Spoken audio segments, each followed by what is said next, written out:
এই যে দেখতে পাচ্ছেন ছোট ছোট একটা পোকা। আসসালামু আলাইকুম প্রিয় মরিচ চাষি ভাইরা।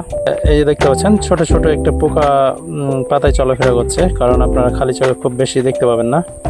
কি কারণে অসুস্থ মনে করছি, এই যে দেখতে পাচ্ছেন এখানে থ্রিপস আক্রমণ করেছে এবং রস চুষে খেয়ে নিচ্ছে পোকাগুলোতে।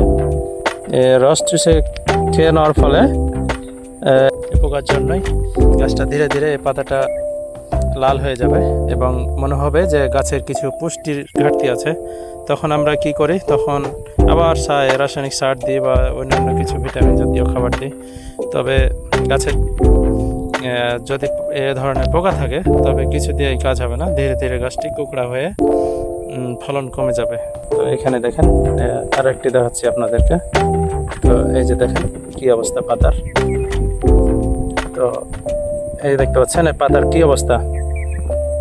তবে আপনারা যখন ফসলের জমিতে আসবেন তখন শুধু উপর থেকে দেখলে হবে না, পাতার নিচে কোনো পোকা আছে নাকি সেটাও আপনাদেরকে খুব খেয়াল করতে হবে মরিচ গাছের জন্য। এই যে দেখতে পাচ্ছেন, তবে আমি স্প্রের আগে কিছু একটু দেখলেও, তবে যেহেতু আমার জমি এখানে অনেক দূর, তবে আমার হাতে তেমন কোনো ওষুধ ছিল না।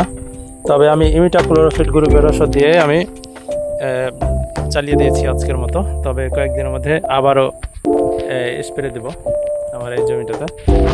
যদি ভিডিওটি ভালো লেগে থাকে অবশ্যই লাইক এবং শেয়ার দিয়ে পাশে থাকবেন এবং নতুন নতুন কিছু পরামর্শ পেতে মরিচ হোক বা যে কোনো হোক, তো অবশ্যই পাশে থাকবেন। আল্লাহ হাফেজ।